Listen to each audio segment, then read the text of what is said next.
दोस्तों आज हम बात करने वाले हैं बीजेपी की हिस्ट्री के बारे में। ये वो पार्टी है जिसने अपने पॉलिटिकल जर्नी में काफी अप्स एंड डाउन्स देखे हैं। ये वो पार्टी है जिसने अपने हजारों चैलेंजेस को ओवरकम करके अपने आप को stable and strong political organisation के तौर पर खड़ा किया है। ये वही पॉलिटिकल पार्टी है जिसको कभी 2 सीट हासिल करने में भी हालत खराब हो जाती थी, लेकिन आज वही पार्टी देश में नंबर 1 पार्टी बनकर खड़ी है। क्यों खड़ी है, कैसे खड़ी है और क्या इसकी हिस्ट्री रही है, वो जानते हैं थोड़ा डिटेल में। और पूरा जानने के लिए वीडियो को एंड तक देखना।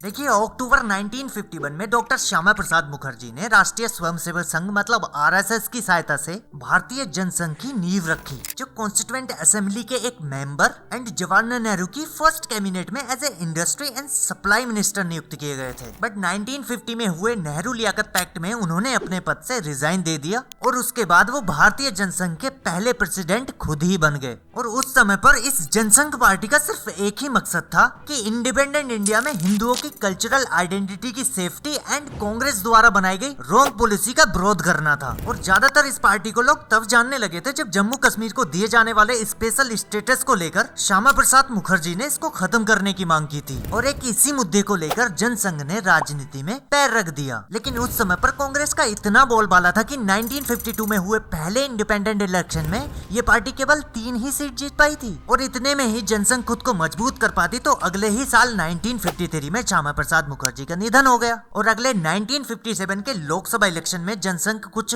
खास नहीं कर पाती है। एंड अगेन नेक्स्ट टाइम भी 1961 के इलेक्शन में मामला डूबा डूबा रहता है। एंड फिर कुछ समय बाद दीनदयाल एंट्री मारते हैं जनसंघ में और जनसंघ को एक अलग ही डायरेक्शन में लेके जाते हैं। और अब टाइम आता है 1967 के लोकसभा इलेक्शन का, जिसमें इस बार जनसंघ को 35 सीट्स मिलती हैं। और ये लोकसभा की दूसरी सबसे बड़ी पार्टी बनकर निकलती है, जिसमें हरियाणा, उत्तर प्रदेश एंड मध्य प्रदेश में बम्पर जीत के बाद अटल बिहारी वाजपेयी एंड लाल कृष्ण आडवाणी जैसे यंग लीडर भी शामिल हो जाते हैं। और 1968 में दीनदयाल उपाध्याय के बाद जनसंघ के नए लीडर बनते हैं अटल बिहारी वाजपेयी। और अटल जी का टारगेट यूनिफॉर्म सिविल कोड और गो हत्या पर प्रतिबंध एंड जम्मू कश्मीर के स्पेशल स्टेटस को खत्म करना था। बट क्या होता है कि 1975 में इंदिरा गांधी द्वारा इमरजेंसी लगा दी जाती है एंड जनसंघ इस इमरजेंसी का विरोध करता है, जिसके चलते जनसंघ के हजारों कैंडिडेट को कांग्रेस के द्वारा उठाकर जेल में डाल दिया जाता है। लेकिन जब 1977 में इमरजेंसी को ऑफिशियली हटाया जाता है, उसके बाद जनरल इलेक्शन ऑर्गेनाइज कराए जाते हैं, तो भारतीय जनसंघ ने इंडिया की पॉलिटिकल स्पेक्ट्रम की opposition party like socialist party, Congress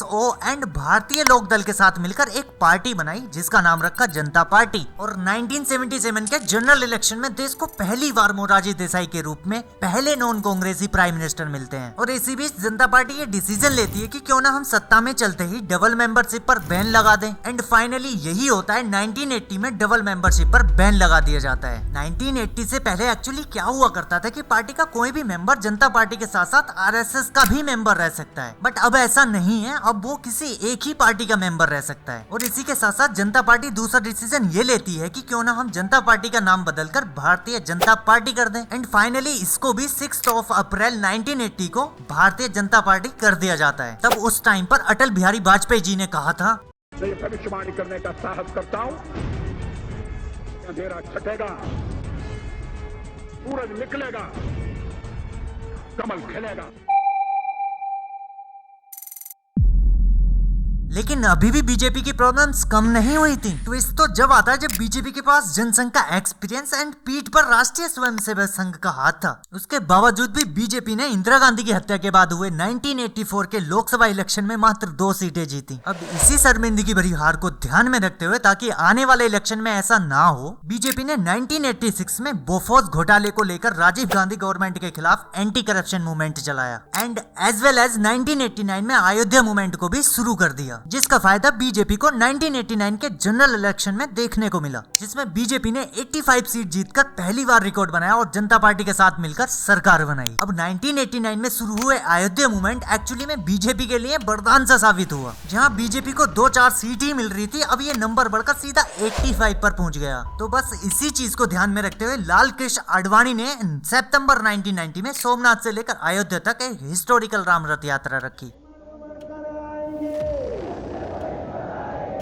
Maharashtra से आएंगे, सोमनाथ से आएंगे, कर्नाटक से आएंगे,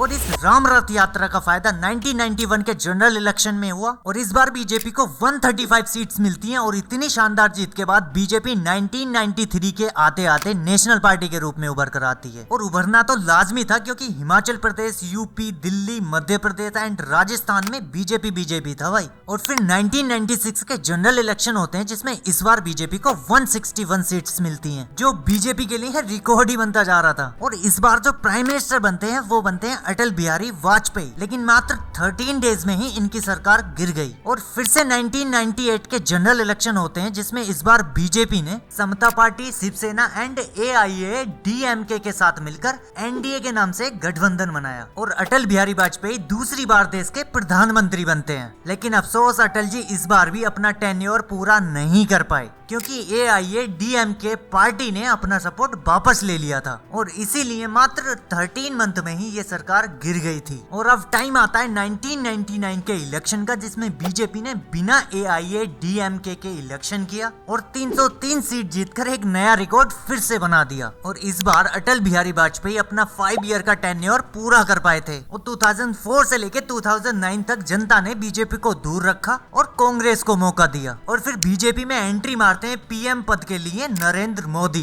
2014 में जीत, 2019 में जीत और 2024 के इलेक्शन में क्या होने वाला है वो तुम मुझे कमेंट बॉक्स में बताओगे। मिलते हैं नेक्स्ट वीडियो में, तब तक के लिए बाय बाय।